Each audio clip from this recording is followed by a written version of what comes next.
Rob, you wrote that song, right? Beautiful. Thank you for that. Yeah, why don't you... I think you should applaud. And thank you for sharing that with us today. Sean Connery, thank you for the communion talk. Really appreciate that. So good. Being present to God's presence. Kind of similar to what I'll be talking about today. If you're here, a visitor today, we're in the middle of a series, and it's called The Inside Out Life. Today I'm going to be talking about solitude. Something that if I was a teenager sat here today, I would have been like, oh no, but I wish I'd actually had someone talk to me about this when I was a teenager. I've only actually learned the beautiful rhythm of solitude in the latter part of my life. So we're going to jump into that today. My wife told me I have really bad coffee breath and my chewing gum wasn't helping, so I'm just going to wash it down a little bit. So Sean Connery doesn't have to smell it on the front row. I want to start with a statement. And the statement is this: God's love and grace is available freely for everyone. God's grace and love is freely available to everyone, regardless of who you are. Whether you style yourself with your haircut and your dress after Kim Jong-un, He loves you. His grace is yours, okay? In other words, you don't have to do anything, Craig Dorrington. You don't have to do anything to earn God's love and grace, His favor, God doing for us what we can't do for ourselves. You don't have to earn it. But let me just finish that statement off. God's grace and love is made ready freely for everyone, but you have to grow in wisdom and favor with God. God's love and grace is freely given to everyone, but you have to grow in wisdom and favor with God. You don't grow just by chance. It's a partnership. It's something that God calls us to. And I love Teresa. Let's look at this passage. It says here that Jesus grew in wisdom and stature and in favor with God and man. Even Jesus, God's Son, had to grow in partnership with what God was doing in his life. And as I said, Teresa of Avila said this: Beloved, there is much we can do to open ourselves to receive his favors. God is always self-giving. It is a question of removing the obstacles that make it difficult to receive the self-gift. And, you know, at West City, I think we have a desire here to call people to trust in Jesus. And like I said, that grace and love and forgiveness are made available freely to us. And by putting our trust in Jesus, there's something beautiful that happens. When we trust Jesus, we exchange natures. We exchange our fallen nature for a divine nature. God puts in us a heart of flesh instead of a heart of stone, that we want to do and want to follow him. We want to have a passion for him. God deals with our sin. He really does. He breaks the power of sin off us. He liberates us from our sin, and he deals ultimately with this thing of death. And that should, cause us to at least go hip hip hooray. Aren't they wonderful things? We don't have to be slaves to sin anymore. We can exchange our nature, and because Christ was the perfect Adam, we can have his divine nature. It's beautiful, right? And death doesn't have any sting. Oh, death, where is your sting? That means we can love like death can't hold us back. These are beautiful, beautiful things. But there's more to it than that. If you just come and you say, I want to trust Jesus, then I think we're missing out, because we also are called to grow like Jesus. We're called to serve with Jesus. We're called to go for Jesus. And this is part of growing up. I'm going to share a little bit of my growing up with you in a moment, but I just want to show you, because if you do want to follow Jesus, here's some examples of where Jesus sought solitude. And I always think to myself, if it's good for Jesus, it should be good for me. You know what I mean? Like, if the Son of God needed to have spaces of solitude, and in a moment we'll look at silence, because solitude and silence go hand in hand, just like fellowship and conversation go hand in hand. Jesus, before choosing the disciples, he went into a lonely place. When he heard of John the Baptist's death, after feeding of the 5,000, following a night of helping others, seeking a lonely place with 3 disciples on the Mount of Transfiguration. It's funny, actually, on that mount, how it was Peter who kind of like was blabbing, and God actually had to say, basically, shut up. This is my son, listen to him. In other words, stop speaking and start listening. But solitude in the garden. And I don't know if you look at the life of Jesus found in the Gospels, but I always found that Jesus probably remained silent when I would probably speak up. And he would speak up when I usually would remain silent. Anyone else found that? With Pilate, I would be justifying myself in front of him. Do you know how, I'd be, going back and forward. He remains silent until asked, and he answers so specific. In the wilderness, when being tempted by the devil, the preciseness of his reaction and speech to the enemy, to the accuser, is just beautiful. And I want to be more like Jesus. I don't know about you, but I so want to be more like him. And so there's a few different ways we can look at these topics we've been looking at: simplicity, solitude, submission, and service. You can see it as a to-do list. What I must do, another thing. And I don't know about you, but you can so get burnt out on religion, hey? Doing things to be somehow accepted by God, or to be, better or whatever. And I don't think they're like that. How I see these things, I was thinking, what's the best way I can explain it in the simple way I think of it? And I think these beautiful disciplines, we call them, of simplicity, solitude, submission, and service. By the way, over the last 3 years, we've done all 12 of the disciplines. So if you go back, every year we do 4. The inward, the outward, and the corporate disciplines. This is the outward disciplines. I like to think of them like an app. What is an app? An app is not something that you have to use, but it's something you use to help yourself, right? It's, you use an app maybe to help you geographically find a place. You use an app to help you connect with others. Maybe you use an app to write down your most profound thoughts. I don't know what you use apps for, but it's there, right? It's in your phone, and it's there, and it's a tool for you, but it's not something that you maybe use all the time, but you use it when you need it. And I see simplicity and solitude as like that. It's there to resource you. It's there to help you grow. To grow in wisdom and favor with God. To help you grow into the fullness of who he is. And so this morning, we're going to look at that together. And I was thinking to myself, how many people find it hard to actually be silent and solitude, to be in a place of maybe solitude? Give me a wave if you find it easy. Well, let's do that. If you find being... So we're talking about no radio, no anything else. I mean, this is not about you being alone and the TV on in the background and, stuff happening. This is about you quieting. How many find that really easy? Give me a wave. Yeah, that's beautiful. How many find it really hard to kind of just be... People aren't wanting to put their hand up. But yeah, can I say I'm part B. I'm those, I'm those who I have so struggled. I'm a 7 on the Enneagram.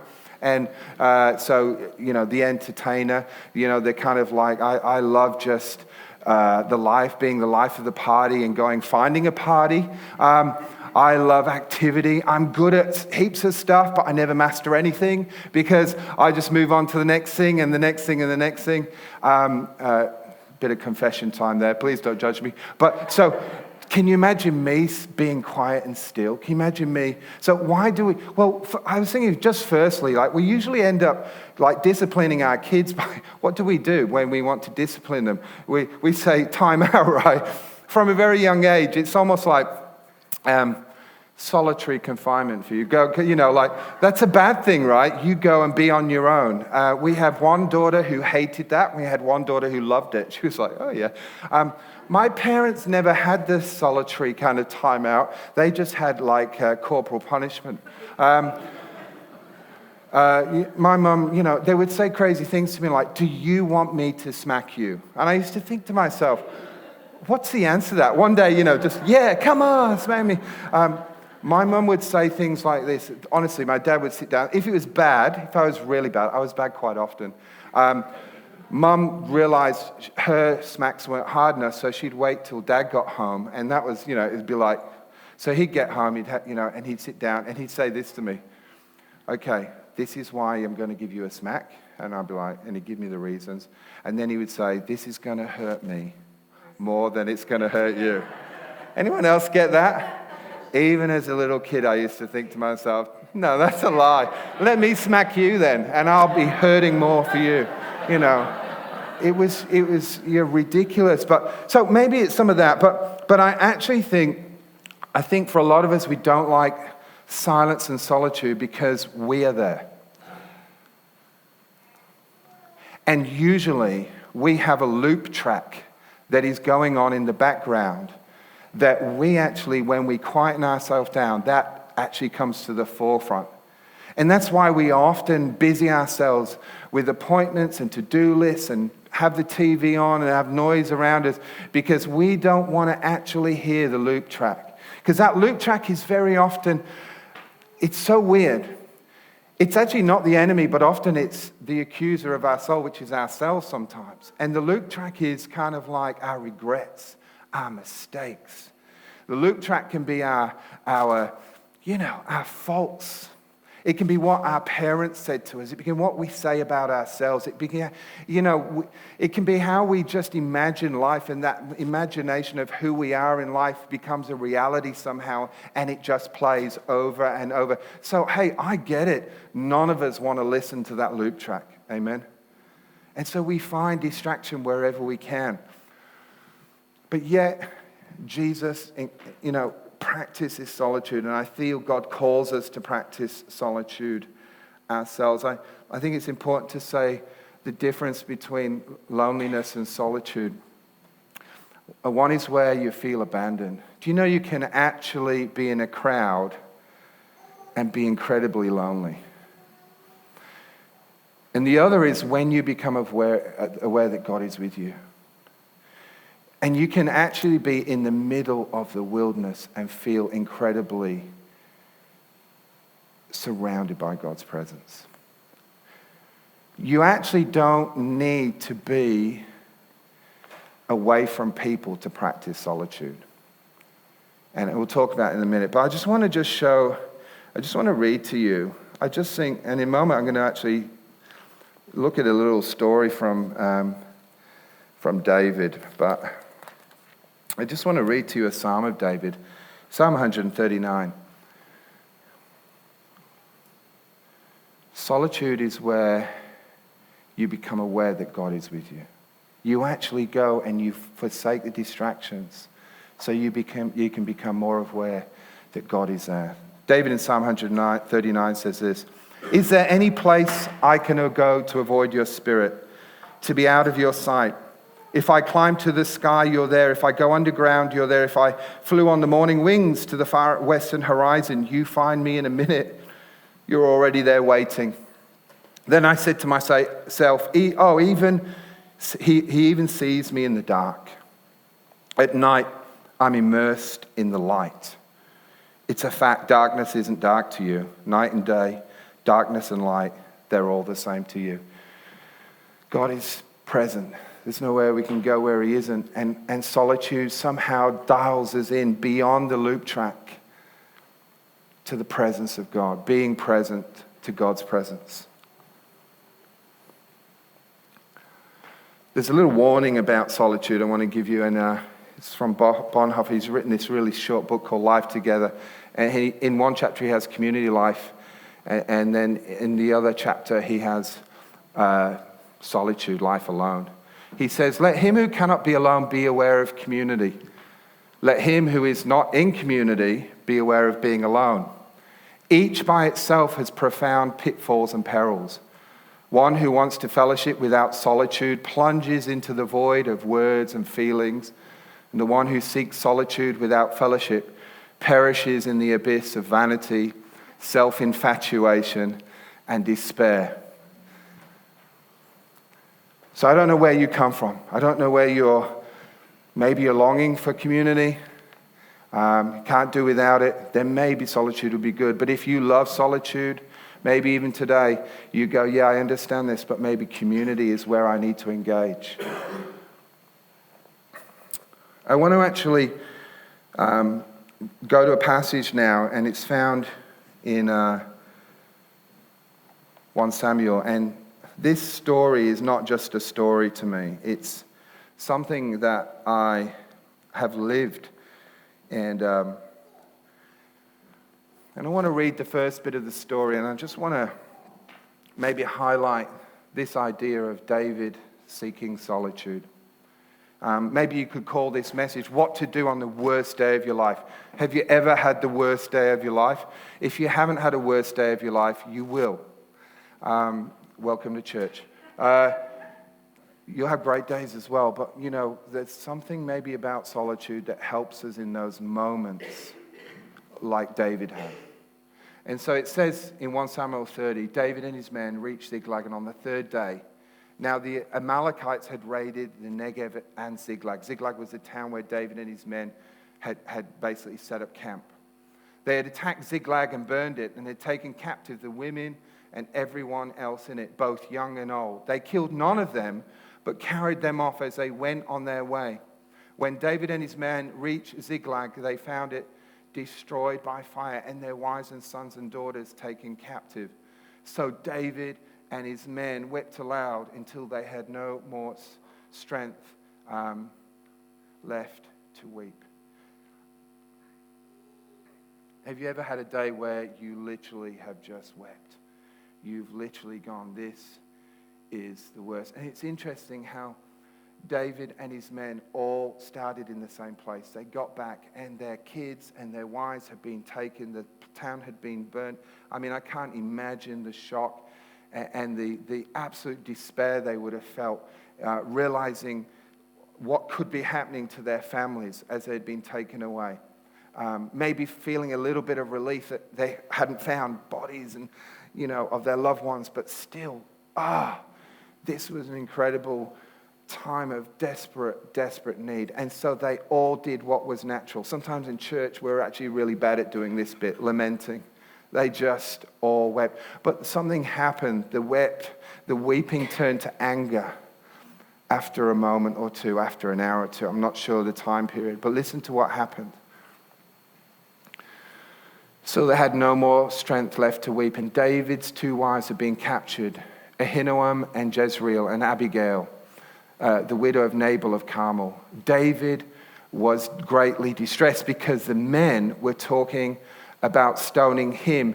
Each one was bitter in spirit because of his sons and daughters. Something had happened.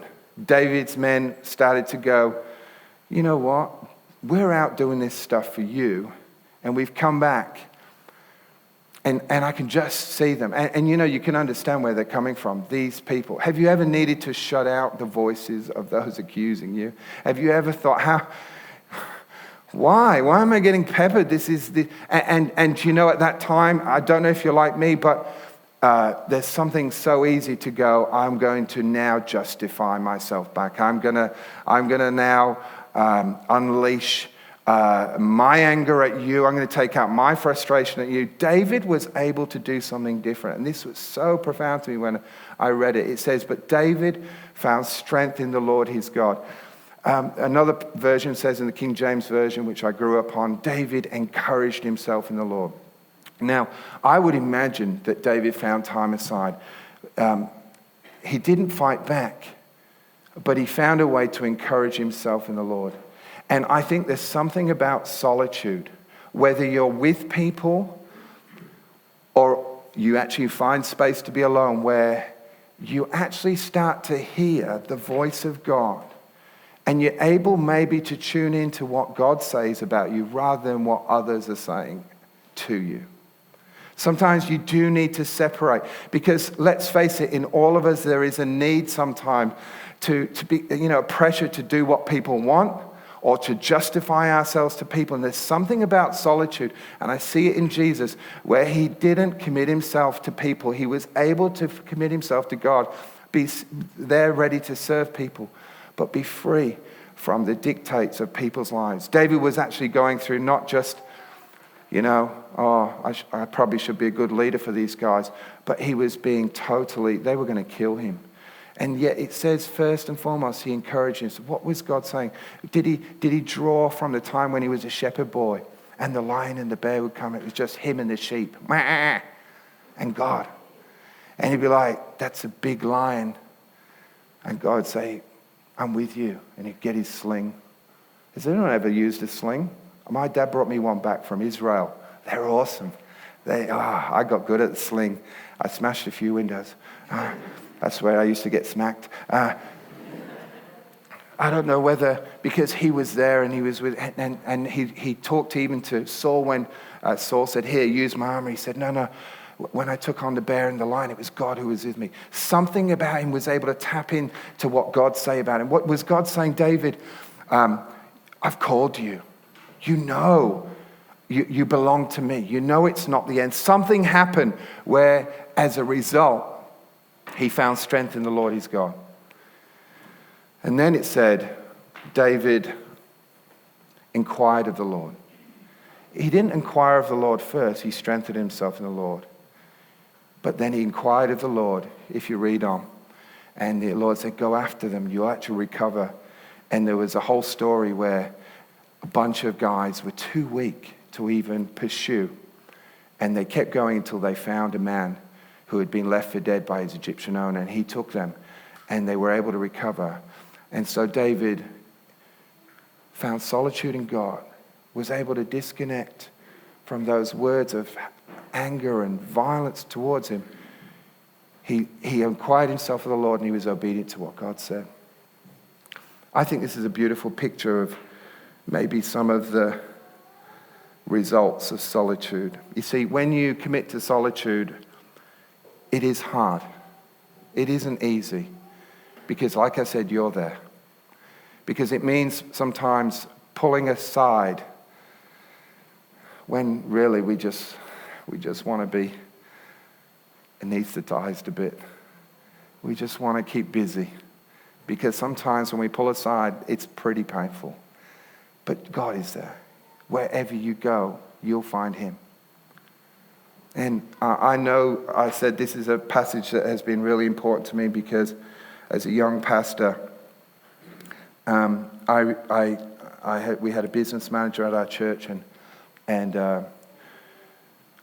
I found it tough to get some accountability as a board. We found it tough, and one Sunday morning we were chatting, and I said to him, "Look, I won't say his name, but I said, look, I think what I'm going to do is I'm going to call our exec in from outside, and I'm going to get them to come in, just audit the books, and we'll just get some help because I feel like I can't get a straight answer here." And immediately he said, "We're leaving. My wife and I and our family are leaving as of today." And I was like, you know what's horrible as for a pastor? Being told that just before you go to church, right? And these couple, much loved couple, they're a lovely couple, and his wife, beautiful, beautiful kids. It was horrible. It was absolutely horrible. I just figured, I'm not a business person. I'm a pastor, so I'll leave that to someone else. I'll just do the pastoring. I was taught in Bible school. I think it was good. Don't have much to do with the finances. I mean, keep track of them, right? But don't carry around the bag. Don't carry around the offering. It's too big a temptation. Anyone say amen to that? No? Okay, well, I'll carry around the bag. Yeah, amen. So I kind of left that, and so I called the bank manager for the first time We had a property that we'd purchased and we were paying off, and I called the bank manager. She said, I'm so glad you rang, because I just was about to kick this to the collection department of the bank. You haven't paid your mortgage for 3 months, and I need $10,000 by the end of the week. And I was like, And people are like, why are this couple leaving? What have you done? And I'm like, and all this stuff, like, I want to tell you a few things, and what do I say? And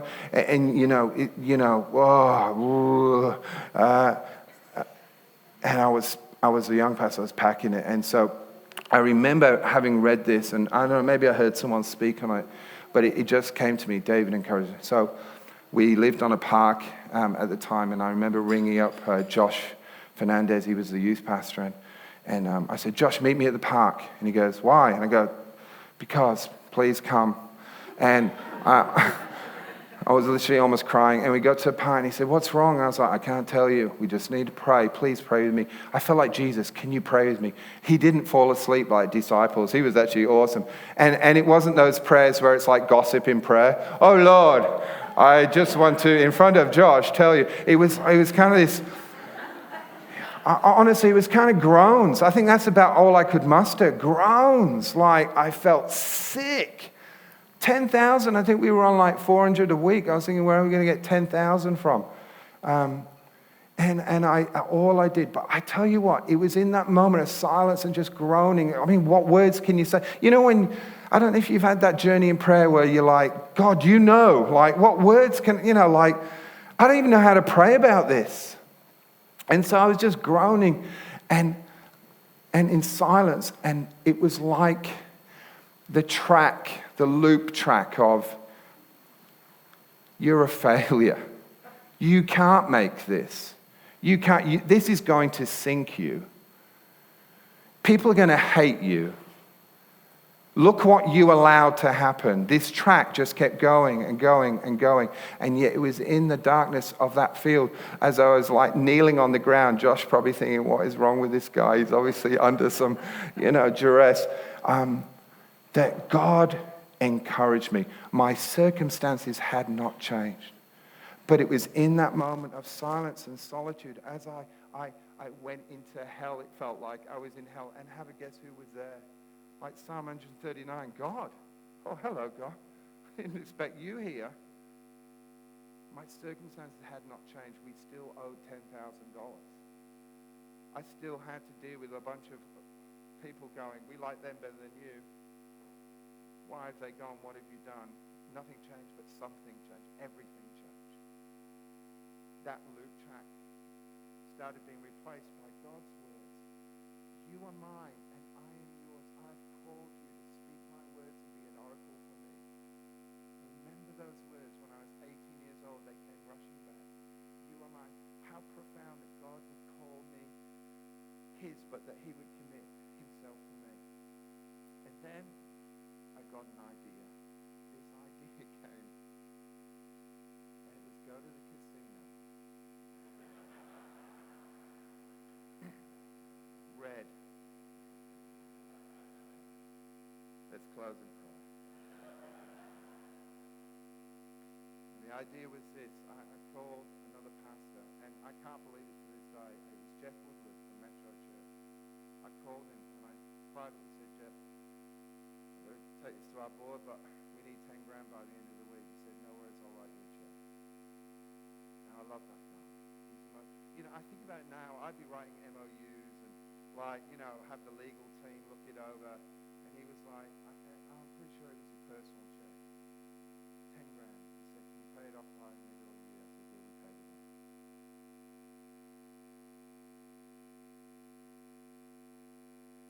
It was kind of like a David story. I encouraged myself. When I got up from that part, nothing was different, but I was different. Everything was different. I inquired of the Lord, and he gave me an idea. And I followed it. I was obedient to the idea, and thank God for community that you can go to. And he helped me.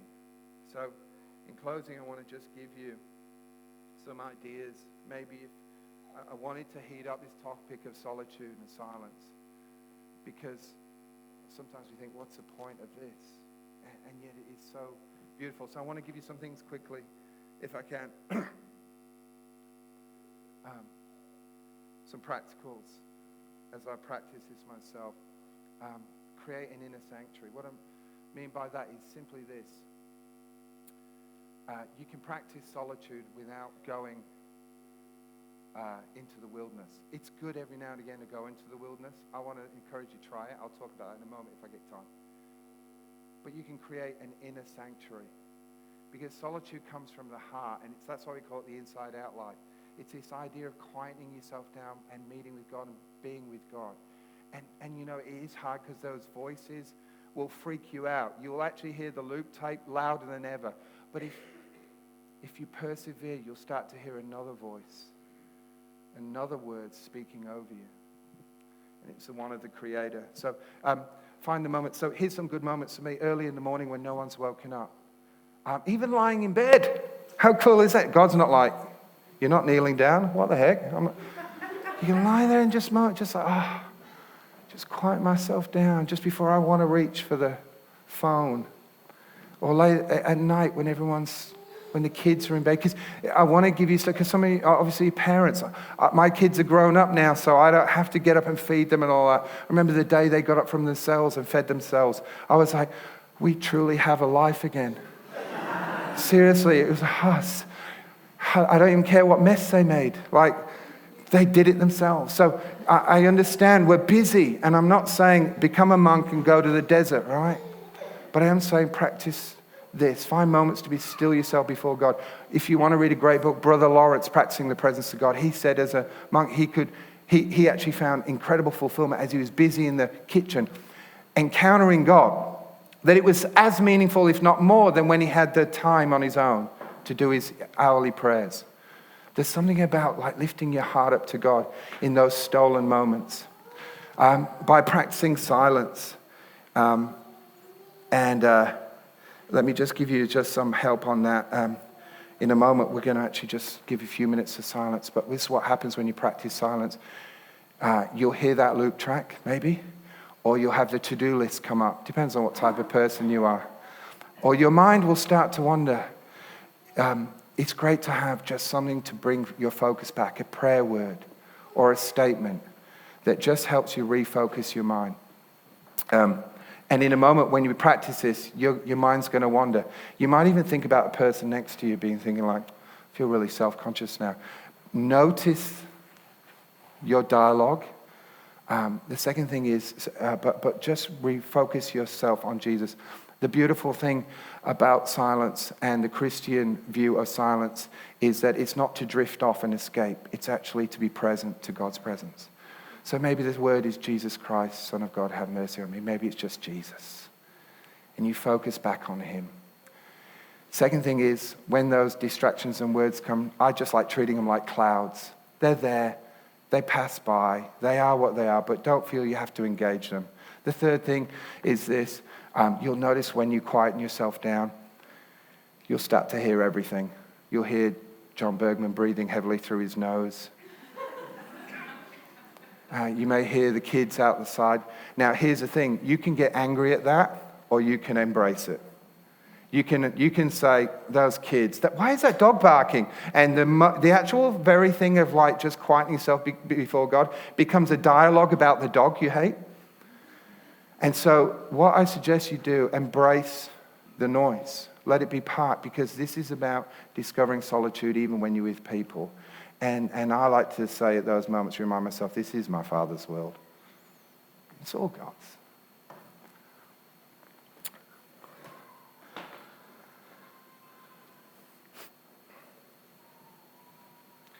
Just another thing, find your fortress of solitude. Superman had one, and I have one. I have a couple. One is at home, the balcony.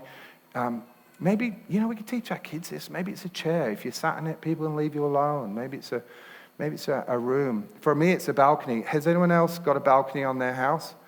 I find you build balconies and no one ever sits on them. And so I sit on mine. And sometimes I'm frozen, but it's lovely. And it's cold. And this is another one, just a park nearby. These are my fortress of solitude, just somewhere you go. It doesn't have to be far. And the other thing is practice regularly. Finally, practice regularly. Just like using that app or whatever, you become proficient at using Google Maps. Something about solitude that as you build it into your life, when the worst day of your life happens, it's there. You're not scrambling, but you have this rhythm that you kick into. So we're going to allow ourselves, I'm going to get the band to come up, and I'm going to give you a couple minutes of silence.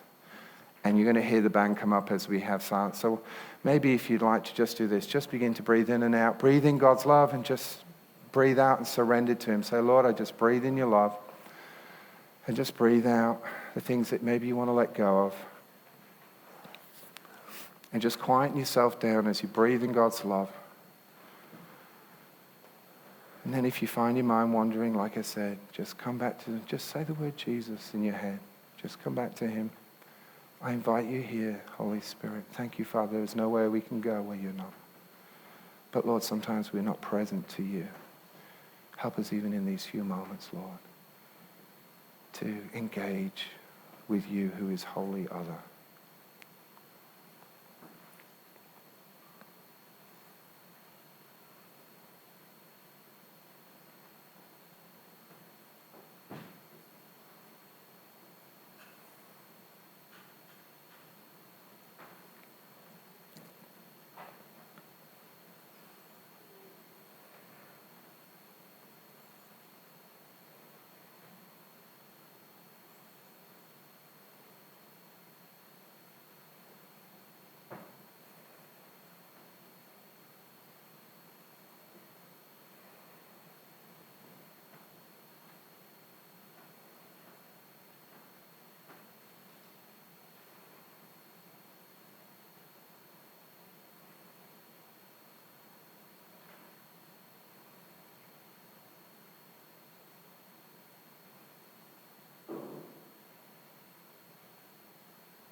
Amen.